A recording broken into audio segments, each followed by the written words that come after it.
Good morning, everyone, and welcome to the fifth session of our 8-part AI webinar series for nonprofits. I'm Aarti Chauhan from NASSCOM Foundation in NGO Empowerment Vertical, and I'm delighted to have all of you join us today. At NASSCOM Foundation, through our NGO Empowerment Vertical, we work towards strengthening the digital capacity of nonprofits by enabling access to technology, knowledge, and capacity building opportunities that help organizations create greater social impact. As part of the webinar series, our goal is to simplify artificial intelligence for the social sector and help nonprofits understand not only how AI can improve efficiency and decision making, but also how it can be adopted responsibly and meaningfully. In our previous session, we have learned about effective prompting and identified prompts through feedback or active co-authoring with Gemini. Today, in our fifth session on multimodal magic, we will learn about meaning of multimodal in Genini, and together we will explore the capabilities of Gemini to generate outputs beyond text. So let's get together, start this journey together, and I would like to welcome Jed, speaker for today's session. Over to you, Jed. Thanks, Artie. Hi, everyone. Hello again. So I am happy to join you for the fifth session now that we are more than halfway through. Thank you for powering through. Now, let me just quickly share my screen, then we can kick things off. There you go.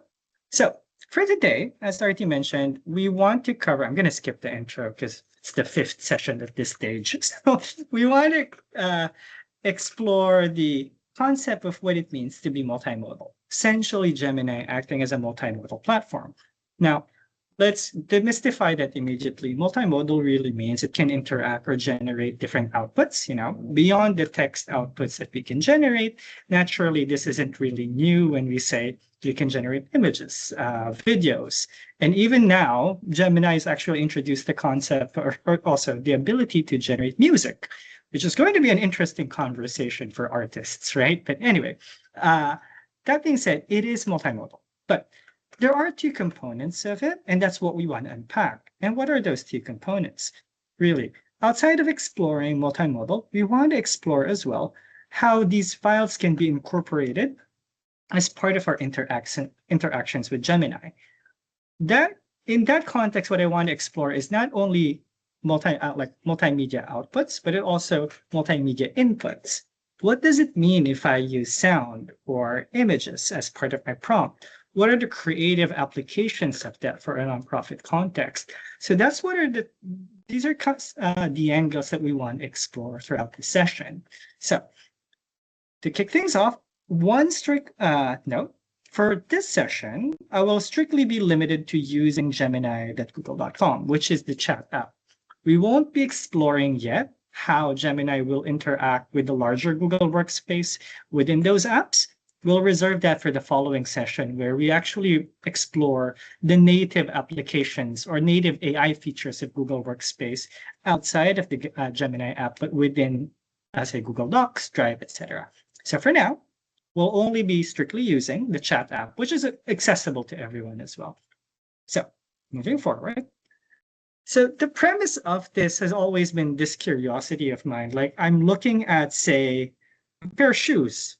Now, when I say a pair of shoes, this isn't something I'm looking at through my laptop or through my phone when I'm shopping. It's like literally when I'm walking in the mall, came across a pair of shoes, like, is there a cheaper variant of this? Or is there a similar, say, generic brand that offers a similar kind of shoe? Typically, now with AI, my typical reaction would be like, could AI help me with this? And how do I leverage AI to find that information for me, right? Essentially, could AI help me with this?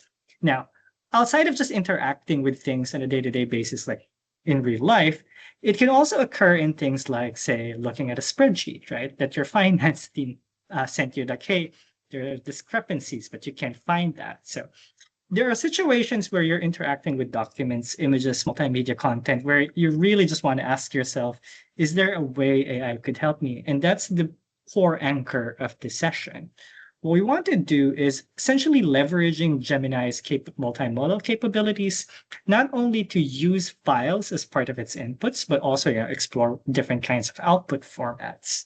So That being said, we want to focus on these key everyday files that we would normally interact with.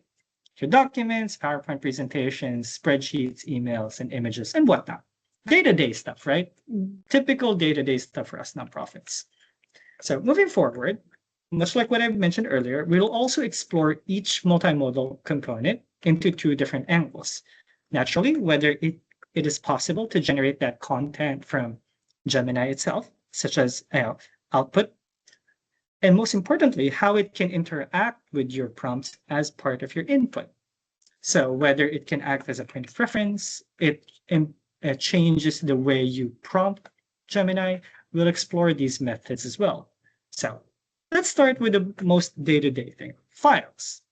Now, it's no different. It's nothing new when we say you can use files in a Gemini prompt, right? Or in any Gen AI prompt. I think we've already encountered this, particularly through the prompting session. We were adding templates and sample proposals for Gemini to mimic, right? So that we already know. But how else can we explore that?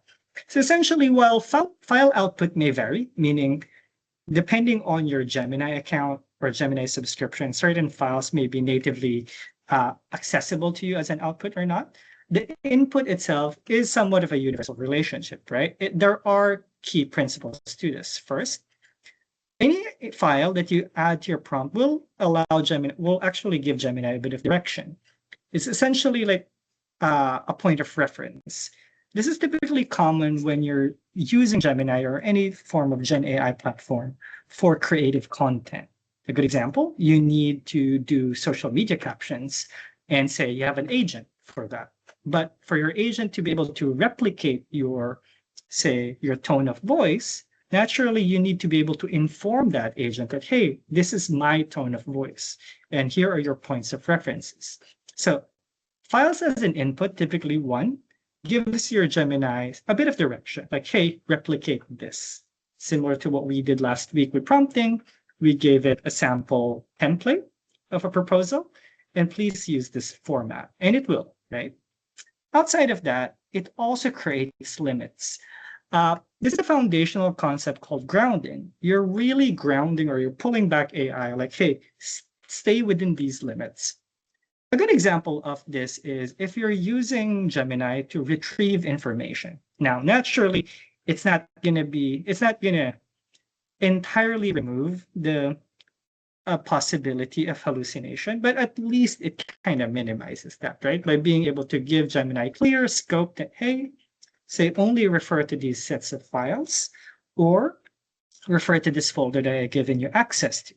So in terms of grounding, it creates clear scope where Gemini which Gemini will use as priority reference depending on your prompt. A good example of this is if, say, you're asking it to summarize a transcript. That's probably the easiest example. If you say you had a meeting, you need to export that. You need to transform that into a follow-up email and a list of to-dos. That transcript will essentially ground your Gemini prompt to the information within that transcript. So that's a very good example of, a very basic example of how grounding works. So to kind of like summarize this component, Gemini may have different mileage in terms of outputs. That sometimes depends on your subscription and whatnot. As far as I know now, it's been a bit more generous. Before, it wouldn't generate PowerPoints for me, or sorry, slide decks for me. Now I think that's possible. We can double check later. But in terms of input, it does work two ways, and that's pretty universal. To give direction when you're using it as a point of reference, and also to ground it to a certain specific set of information. Now, let's move forward. What we want to do now is quickly demonstrate how that works, all right? So for now, you can join me here. If you have Gemini open, so please go to gemini.google.com. What we want to do is make sure as well that you're using the correct account. I'll walk you through that really quickly later. And most importantly, if you need to access your larger drive, just make sure you can access your workspace data. Now, and remember, as we do the prompts later, PTFC. From the previous conversation or the session, that means persona, task, format, and context when you're prompting. Okay, so what do we want to do? So what we want to do is demonstrating how files interact as part of your input. What we want to do is, what we want to go through is this hypothetical scenario. For example, you have a volunteer sign-up drive for a free computer class tutorial. You're essentially signing up as many volunteers who will run these free tutorials. It's online. What you need to do now is you need to promote this over social media. What we want to do is explore what is the output of Gemini with a branding guideline and without a branding guideline. Okay, and you'll see how big the difference is. Now, it's essentially us showing how it creates scope and creates a point of reference. So let's go to my Gemini account really quick. Okay, spoiler alert, you saw the outcome there, but okay, to walk you through first, let me just zoom this in a bit. Let's go through the couple of quick reminders earlier. Make sure you're using the right account. If you're logged into multiple Google accounts, you just want to go to your bottom left side here. As you can see, it's under my work.pro account. If you want to change that, just open that and you can switch between whatever account you have access to. Now, to make sure you have access to your Google Drive, go to Settings, Connected Apps. And from here, just make sure this is checked. Granted that you're going to use your Google Drive for sources of for different files that you want to attach. Okay. So for now, just to showcase it, to kind of recap again, what we want to do is we want to create a social media post that promotes our volunteer sign up for a tutorial, right? So what we want to look at first is this non-grounded image. The prompt is pretty simple, pretty straightforward. So I represent TechSoup. We're promoting a volunteer sign-up drive for free computer class tutorials. Here's what we need to do. Yeah, volunteer sign-up drive is through an online form, et cetera, et cetera. So essentially, this is the details that needs to reflect in our image. Now, before we look at the image, it's first important to look at, okay, for us to have a sense of kind of like comparison here, let's look at first, what are the typical branding images used by TechSoup? Like what aligns with our branding guidelines, right? So I'll show you a quick few samples. So here's one, right? We typically often use a particular font, a particular shade of blue, and so on. Also, we do love a bit of these kinds of generic graphics. We don't actually use photos of people. As much as possible, we stick to basic graphics to kind of like populate our images. Now, here, this is a stock photo, so that's not really a good graphic, but there is a particular tone to everything, right? And also, actually, this is Together Tuesday. So while this was posted by TechSoup, I realized that's not a good reference point. So let's close this one. Essentially, let's use this as a point of reference. Going back to the multimodal non-grounded image, using a generic prompt, I've not included anything. It's given me this. Now, naturally, some components of this is publicly accessible. Our logo is accessible online, so that's why I was able to incorporate it. Me using a TechSoup account, I don't think has any distinct advantage because I wasn't directing it to any particular branding guideline or point of comparison. That being said, as you can see here, the font is slightly different. The shades of colors are also slightly different. So let's now compare that to what a grounded image would look like. So let's go to this one, which I've pre-prompted earlier. Let's go quickly up. What I've done here is it's the exact same prompt, but what I've also included is our branding guidelines. And I've also made sure that to point out the branding guidelines. And also I've attached those two sample images I've shown earlier. As you can see here, it is slightly different, but more aligned with the TechSoup image or TechSoup branding guideline. Immediately you can see the use of colors are a lot more accurate. I'm going to open my branding guidelines as well to show you. Let's wait for that to load.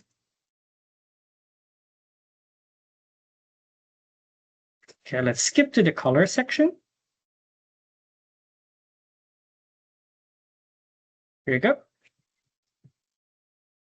As you can see, it's fully leveraged our color palette from the shades of blue, the dark blue, the light blue, the sky blue right here. Also the orange was also used effectively. And that being said, it's also used our logo effectively as well. It's actually followed that the TechSoup logo should be in a solid color rather than, and it should always be either white or any of these colors. Unlike with the first non-grounded image, it was on top of a blue background that wasn't necessarily within our color palette. Immediately, as you can see here, it's already leveraged some of the guidelines and guidances aligned with our branding guidelines. Additionally, it's also leveraged the same font that we use. It's actually, the way for me to prove that is I've actually asked it, okay, could you explain or walk me through what were the specific instructions or guidance from the branding guidelines that you followed? As you can see here, the color palette, iconography, and typography were all leveraged by Gemini for when it created that image. And I can confirm myself because I always, that's part actually of my job to create these images. Now, is it the perfect representation of TechSoup? I wouldn't say so. Could do with a bit of edits, but it is still a far cry from the initial output from the non-grounded image right here. Let's show that again right here, right? Far cry from this one. Now, what I can say is that one other thing that's been very helpful is the size. It wasn't necessarily called out, but the dimensions used here was a lot more appropriate for social media as opposed to the more horizontally kind of like leaning image right here. So this is a lot more appropriate in terms of its dimensions for platforms like LinkedIn, Instagram, and Facebook. So these are all these were all taken from the points of reference we included. So just circling back, from creative outputs in particular, files as inputs such as, and also different images can act as points of reference for you to replicate. It's particularly helpful when you're using or doing creative tasks. And when we say creative tasks, it's not just for multimedia. As with the previous example last week, we've also done this for grant writing, right? Not only feeding it with information about what template to follow, but also what kinds of information that can be recycled to different projects we've already done. That's relevant to that request. So let's go back here. So that's a pretty easy example, right? Pretty straightforward, pretty easy. So let's move forward now. Hang on. Sorry, my mouse died on me. So, okay, we think it's back.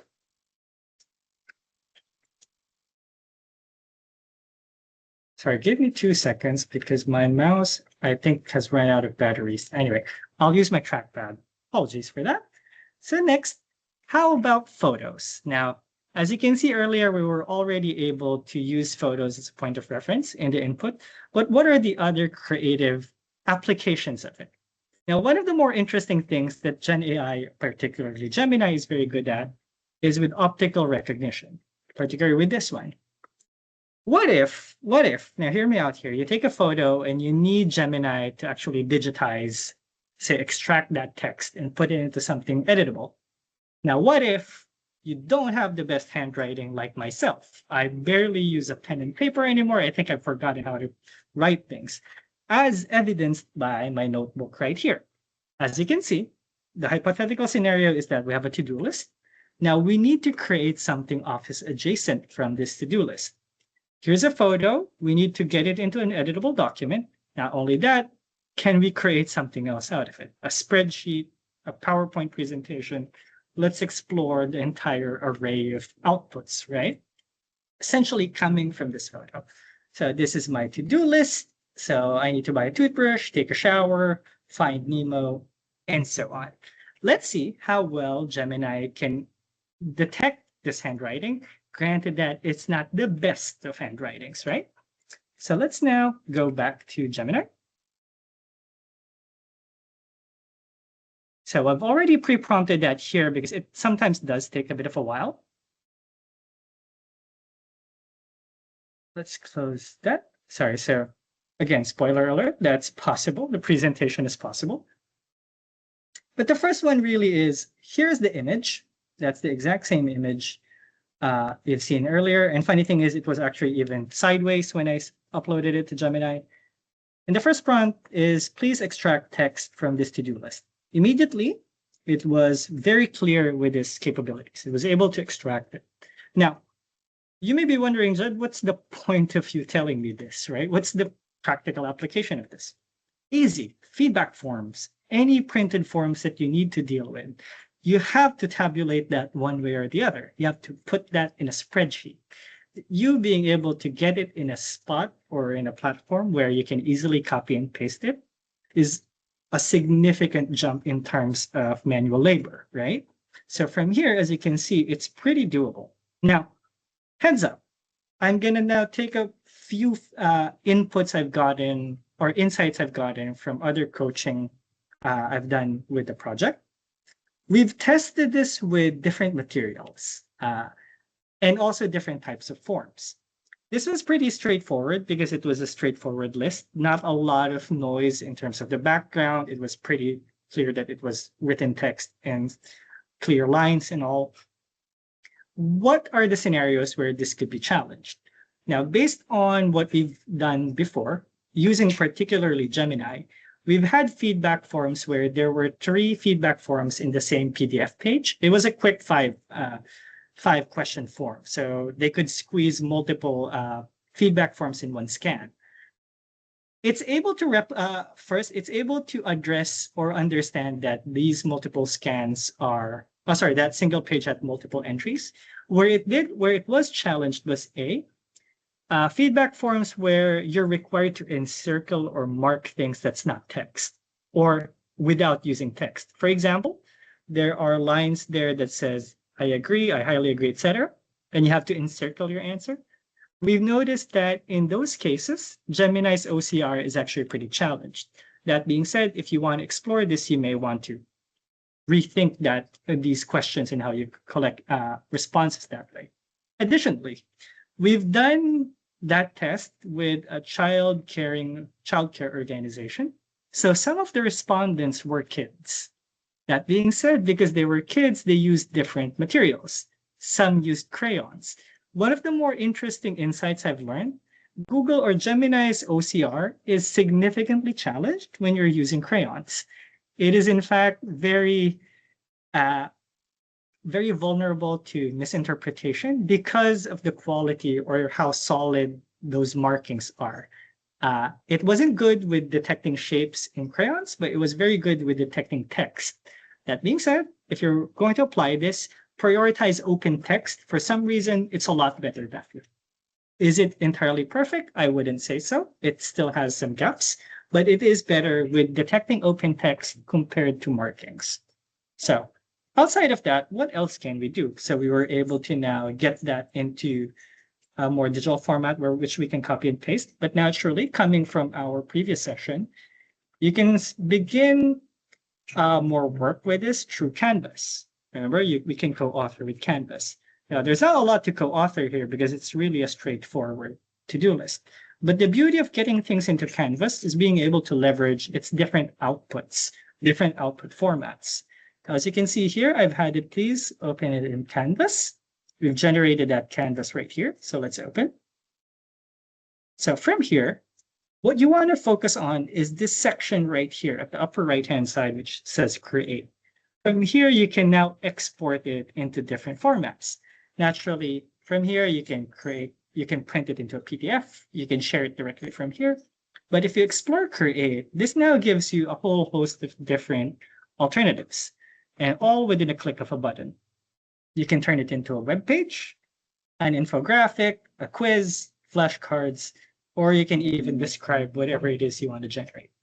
For now, let's try to have an infographic. I'm not sure what's going to come out of this. I've not tested that infographic, particularly with this limited information. So let's give that a second.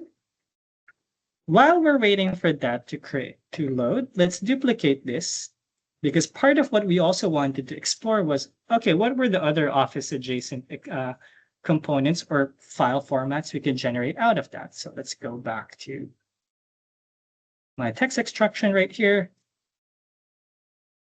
Let's close this. And as you can see right here, you can immediately create a presentation as well.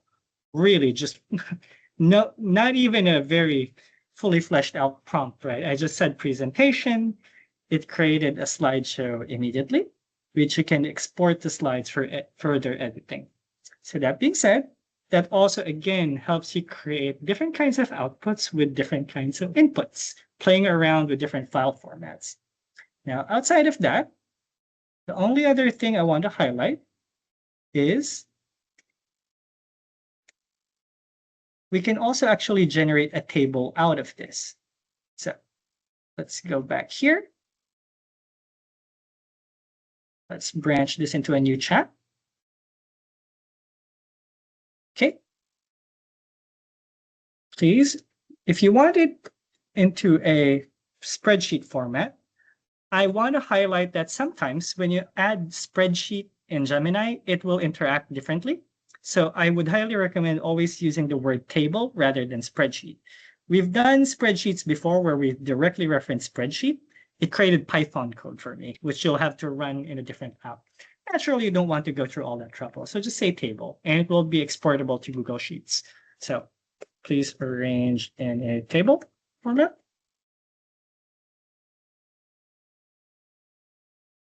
Let's give that a second.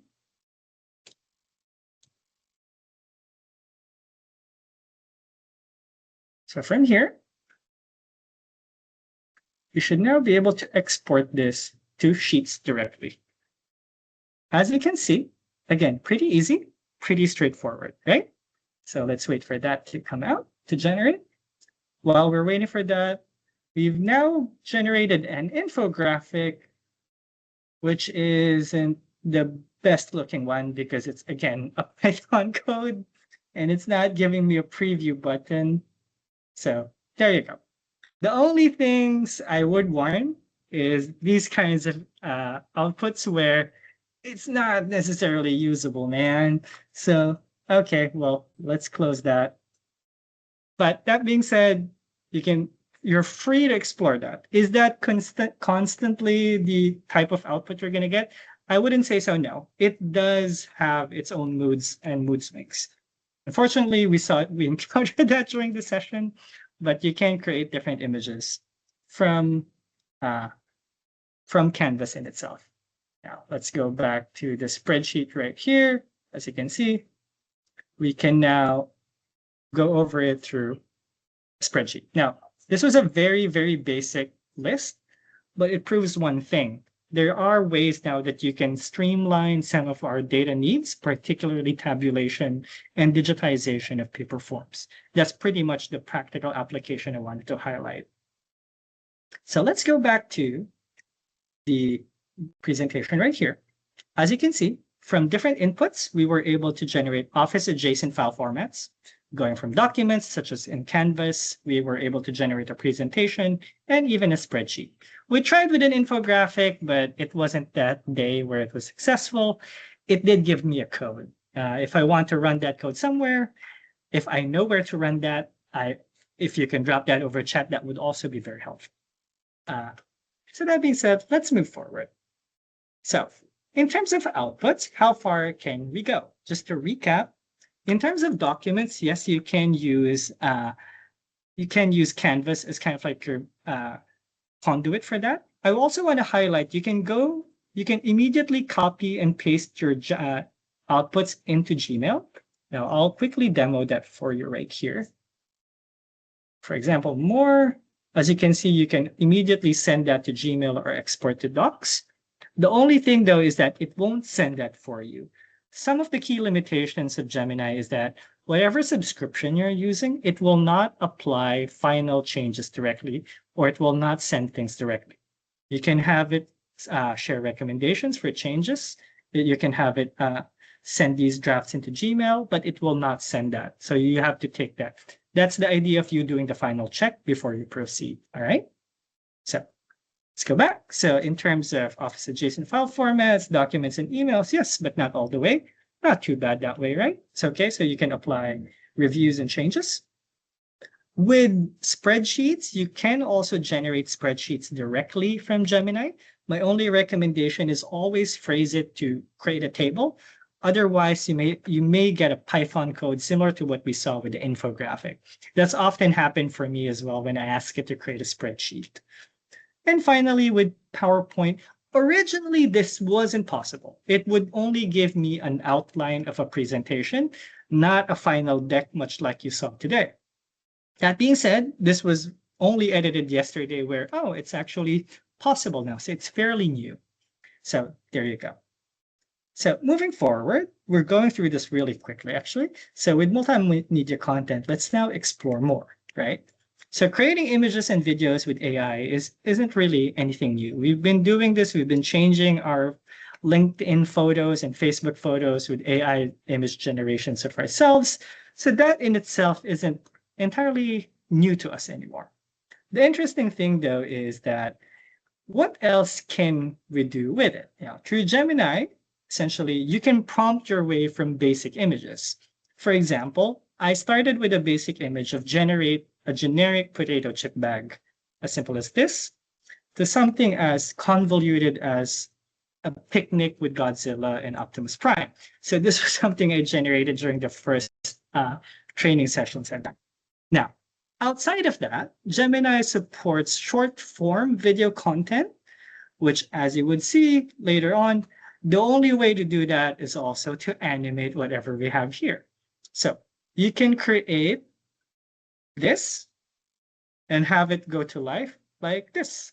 So you can bring images to life by having them animated into a short form content. Want to highlight, Gemini is strictly limited to short form content. I think it's about a few seconds long. It's not like you're going to be able to edit yourself throughout the Titanic, to the Titanic movie with Gemini. Unfortunately, that's not possible. You might dry out the entire freshwater supply of the Earth before we get there. But that being said, you can create short form content. So all in all, what I want to highlight here is Gemini's capabilities, particularly strengths in creative requests. From adding different file types in your inputs, it allows you to create points of replica. It allows you to mimic certain tones, certain kind of like points of references. That's possible. And also with regards to creating images and bringing them to life, that's also possible, right? Now, the last bit here is voice in Gemini. If just in case you weren't familiar, you can actually use your voice to prompt Gemini. That being said, you can use your voice as part of a prompt, so you don't have to type anymore. For some people I know, they think faster than they type. That being said, they prefer to speak to Gemini rather than to type their prompt. So if that works for you, great. You can use that as well. Or you can also have it read out the prompts, or sorry, the outputs for you, right? So I'll just go quickly back here. Now, if you're not familiar with how this works yet, so as long as your browser has access to your mic, you really could just use the microphone right here. Let's allow that. And we can prompt from here, like Gemini, could you add another item to that to-do list, which is to buy groceries before 9 p.m. today? Remember to submit that, by the way. And as you can see right there, it can detect your voice as well. And that's that. It's pretty convenient from a hands-free perspective. Maybe you're driving, maybe you're busy with something, or maybe you're in a meeting. You just want a quick prompt and you think faster than you type. This is an easy way to get around that. Now, let's go back. The final thing I want to talk to you about, which is a bit hard to showcase live, it's Gemini Live. This is currently accessible through your mobile app, whether you're using a free plan or a paid subscription. Gemini Live is actually leveraging Gemini as some form of augmented reality. As you can see here, it's not necessarily obvious from the screenshot that I've shared, but this is me pointing my phone through my mouse here. And I was asking Gemini, hey, could you find me similar options such as my mouse in Amazon or whatnot? And it was telling me, oh, okay, this is that brand. What are you looking for? As you can see here, are you looking for something specific as well to go with that? This allows you to significantly improve the way you search for information. A good example is when we started this call, or when we started this session, I was pointing at the example shopping, right? If you find, like, say, a pair of pants or a pair of shoes that you want, but you need something cheaper, that's what I do. I point it there. Now, practical applications, you may be able to use this in immediately decoding or digitizing. It's worth testing, right? Forms as well. Maybe rather than scanning it, maybe it's just you pointing Gemini at a live, like a paper form, and see how well it tabulates that. But there's a lot of practical applications, particularly when we're dealing with non-digitized content, right? Or we're out and about on a day-to-day basis. So I know this is a pretty quick session. Now, the reason why we had to use this session was the next one would be agents. As we move towards agents, it's very important to understand how Gemini interacts with different files and can generate different files. Because A, it can be part of your knowledge base. Depending on your agent, you may need different types of files to support you. And B, it's also worth understanding what is possible for agents to actually generate, right? So that being said, as we wrap up, Gemini can interact and generate different outputs and different file formats. However, we want to highlight that these have different relationships, right? As input, it's strictly really just as a point of reference and grounding. And as output, it can interact differently. As you saw earlier, if you say, create me an infographic, it didn't really give me an infographic, right? It gave me a code. From there, as part of files, again, just to kind of like recap that part, inputs essentially act as grounding or as points of reference. Outputs different. Where Gemini shines is with its capabilities for content or creative content generation. And most importantly, explore the Office adjacent needs as well, or Office adjacent outputs. As you saw earlier, it can easily now create documents, spreadsheets, and PowerPoint presentations from very limited prompts. That said, it should significantly support you in terms of kickstarting documents or presentations or reports. So I know it's a pretty kind of like threadbare session. A lot of these you may already know. It's really just an important prologue as we move towards agents. That being said, if you want to explore more prompts, more agents with me, again, I want to highlight we're offering 10 free hours of coaching. It doesn't have to be with Gemini. We could explore other components, other platforms, such as with ChatGPT, Claude, and Copilot. And we can help you have a more tailored or personalized AI transformation journey. All right. So that's about it for me. Maybe we can go towards Q&A now. Sure, Jed. Thank you so much for the session. I think it's very nice, to explore how we can, use the files and how we can use a Gemini in our day-to-day work. So I think I can open the floor for the questions. So I have one, I think. How about local language scanning, Shartainment? I'm not sure. Is it? It is supported. It should be supported because part of your Gemini, it's not actually even Gemini Live. Hang on. Give me 2 seconds. It's referred to differently. Google Lens. I use this a lot with translating. So when I'm traveling, right? For example, I see something in Japanese. I can't read Japanese characters. If you have Google Lens, it leverages the AI translation components of it. So you only have to point your camera there and it will show something completely different. It will translate that for you. The rule of thumb, as long as Google supports that language, which is a pretty hefty list, I gotta say, as long as Google supports that language, it should be able to recognize the characters and also then translate that in real time. So I hope that answers that. It's a bit hard to demonstrate because it's on your phone, but if you download Google Lens, that's the easiest way to show it. Hang on, I think I might be able to flash this on screen really quick. I'm gonna do like the blogger type. Hang on, I'm gonna turn off my blur. So I'm not sure if you can see that, but it has a translate function right there. So as long as you point your camera into content in real life, even that is not in your native language or alphabet, it should be able to recognize and translate that easily. Okay.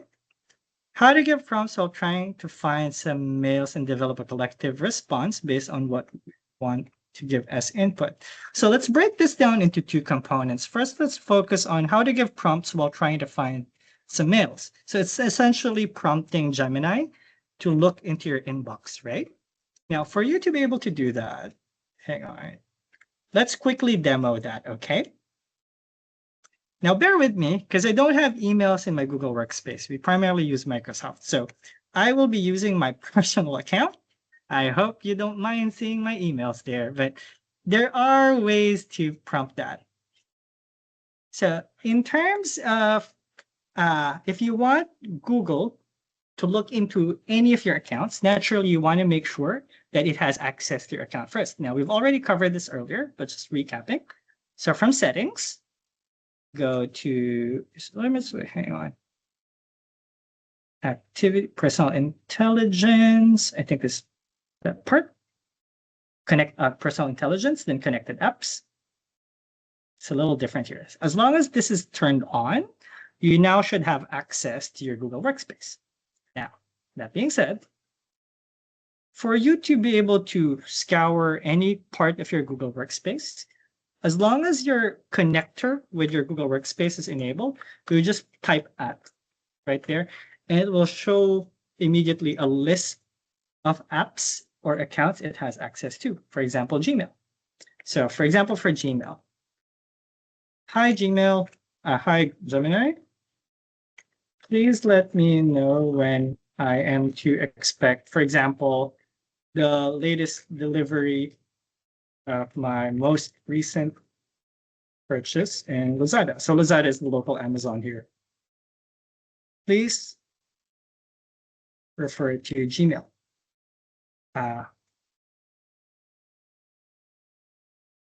For info.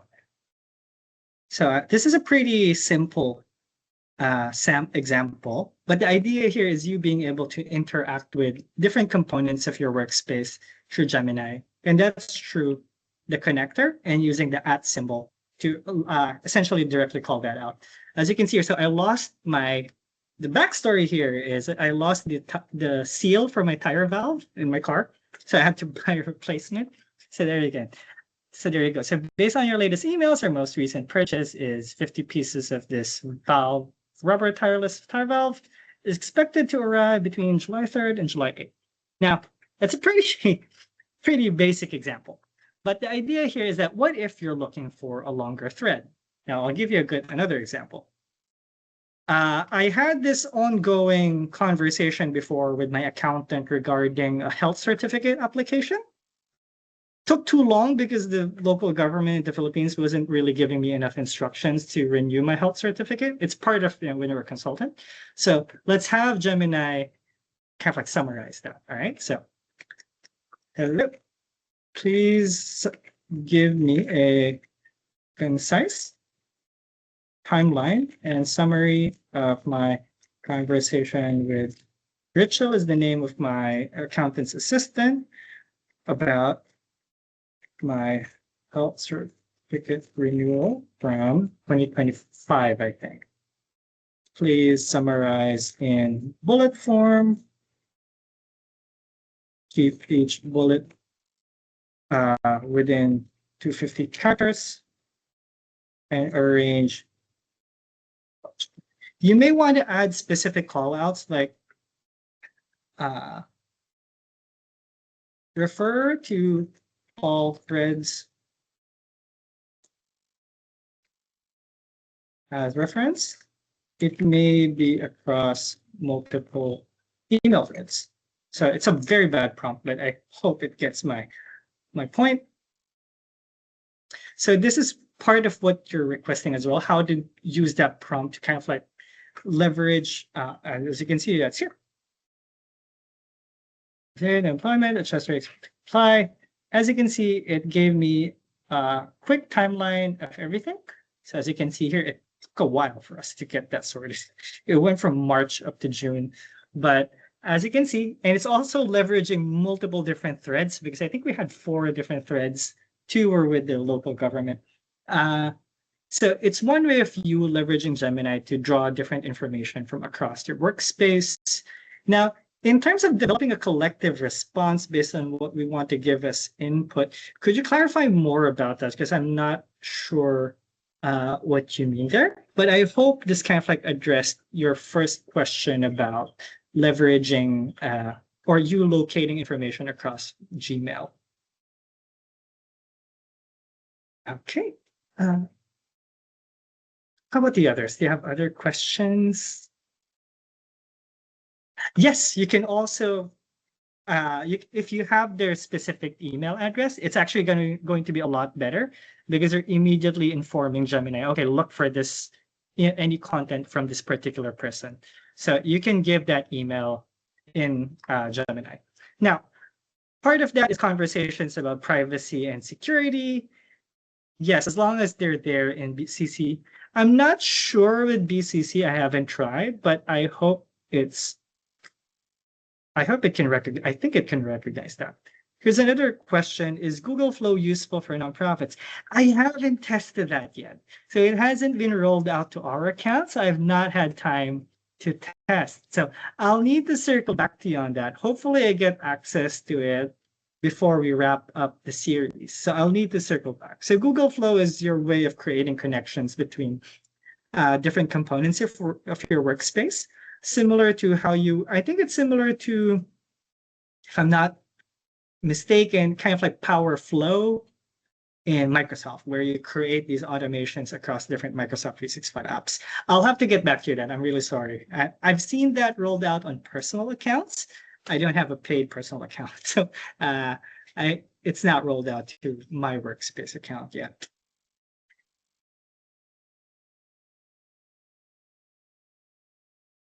Other questions, folks? Any other questions? Is there a way to find a Aadhaar number in printed document? It's our unique ID number for different individuals.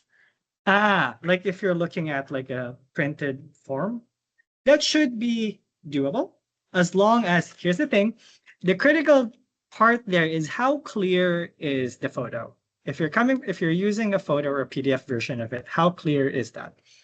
If it's live, like if you're using live, it's worth testing. As long as it's clearly labeled, or if it's not clearly labeled, I could imagine RT that's formatted where it follows a specific like character number with kind of like a Yes. serialized. As long as you can inform Gemini what the typical format is, or if it's clearly labeled in that form, it should be able to identify that.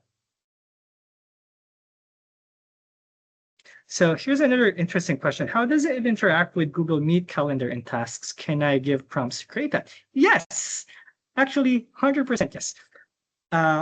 Let's go back to my personal email here, right? So how does it interact with Google Meet, Calendar, and Tasks? With Google Meet, not so much, because the most that so far, the most I was able to generate with Google Meet was using the transcript generated from it and feeding it into an agent. You know, maybe I have a prescribed pre-formatted method for my post-meeting notes and whatnot. I haven't explored further outside of that use case. So, but with regards to calendar and tasks, it can, particularly tasks, you can actually use these notes and create tasks within Gemini. For example, let's use that reference from the transaction if it's arriving on July 3rd, right? So Gemini, could you set a, as you can see here, task for me to check the delivery of my Lazada order? Please set that for July 3, 9 a.m. PHT. So what it can do is that it will interact directly with Google Task and create that task for you, as you can see right there. So it's already created it, and it's also going to reflect immediately in your calendar. So if I click that, it's going to open my task. right there, check Lazada delivery. And that should also now reflect in my personal calendar as well, because that's how tasks integrate with it. Now, I can't show you my calendar because I might have something personal there, such as anniversaries I've missed. Nicole's going to kill me. But outside of that, you can also directly interact here. So, for example, never mind, mark that as complete. I'm wasting fresh water with with my plants, but yeah, it's fine. So I'm really sorry, Mother Earth. Well, now as you can see, just to double confirm, let's click that. As you can see, it's already marked as done. So you can interact directly with your Google Workspace through Gemini. The easiest way to tell if it's possible is type at. Whoops. Type at and check which of the apps are reflecting there. Unfortunately, Meet isn't reflecting there, so there's not a lot you can do from it. What you can do, however, is if you have transcripts enabled in Google Meet, I think it depends on the plan though. If you have transcripts enabled in Google Meet, those transcripts are saved in a specific folder. What you can do is you can create an agent that goes back to that folder whenever you have a transcript available there and create a follow-up email based on the most recent, for example. So that's probably the closest that you can get to Meet. It's through the transcript component. Outside of that, the other native Google Meet AI function is Gemini taking notes for you. So I've not tested this before, but what it will do is that it will recognize your entire meeting. It's taking notes for you, so it's recognizing the entire meeting. So if you're like me and you easily get distracted by something, like, oh, there's a nice car that passed my window, I immediately lose concentration and forget what happened in the past 5 minutes. I can actually chat with Gemini on the side and say, could you catch me up on what they talked about in the past 5 minutes? So it's one of the key functions of it. If you have access to a higher tier Google subscription, please give that a try.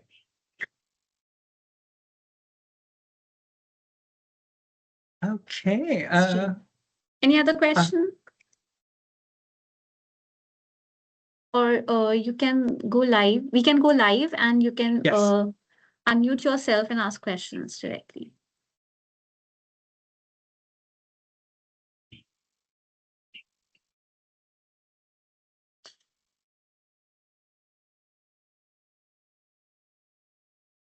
Any questions so far? Or we are very much clear, I guess. I know it's a pretty straightforward session, guys. It's all scaffolding for the next one, which is agents. We just really wanted to establish how Gemini interacts with different files and can create different files, because that's going to be critical for agents next in about 2 weeks. So yeah. Yeah, but it is very interesting, Jed. I mean, the sessions, and it's really, gonna be very helpful while we are, interacting in day-to-day our operations with, our personal Gmails and everything. So it will gonna, I think a very useful session. So we have one Q&A. Just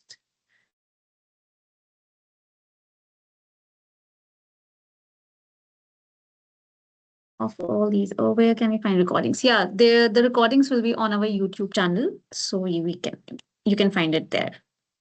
NASCOM Foundation YouTube page. Any other questions? Or we can give you back your 5 minutes.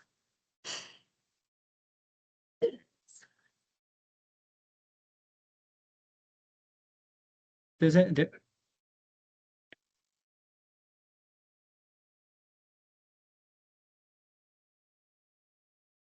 So the question here is that if AI is having a hard time, now correct me if I'm misunderstanding this, if AI is having a hard time understanding you, are there specified or generalized prompts you can leverage? Yes and no.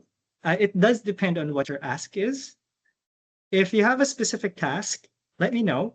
I could probably help refine your prompt for you. So I'm going to go back to my presentation here. So please do connect with us over the community. These are the kinds of things which we can offer you personalized coaching in. If you have prompts that aren't working well, or if there are tasks or workflows where in some cases just Gen AI isn't cooperating very much, we can help evaluate that for you and also help you refine that. So it's a bit hard to give you a blanket statement because I still need to understand the specific use case and where it's failing. But that being said, please connect with me. We can evaluate that together. Okay. Yes, please use the expert's help so you can scan this and check and have this personalized test. So please do go and check the scanner here. Generating image, they're not doing the task as they should. That's Really? another critical thing. There's a lot of different reasons, and I know where you're coming from. A, you may have used up your usage limits. That's one. B, it could be you've run out of tokens. That's another. It depends on the plan that you have, the specific image you're asking, what is the total limit of your the usage limits available in your account and so on. There's a lot of different factors to it. And outside of that, there's also those odd days where they just don't want to work with us. The funny thing is that it's so human-like that they also have off days, just like us. And I've had that a lot with my translator app recently.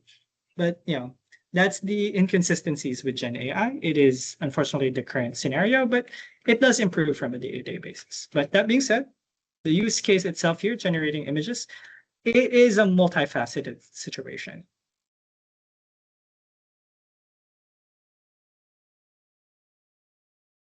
So I guess we are on time. So, and we can conclude the session here if we don't have any other questions here. So, thank you so much, Chet. Thank you so much for your time. It's really a very lovely session today.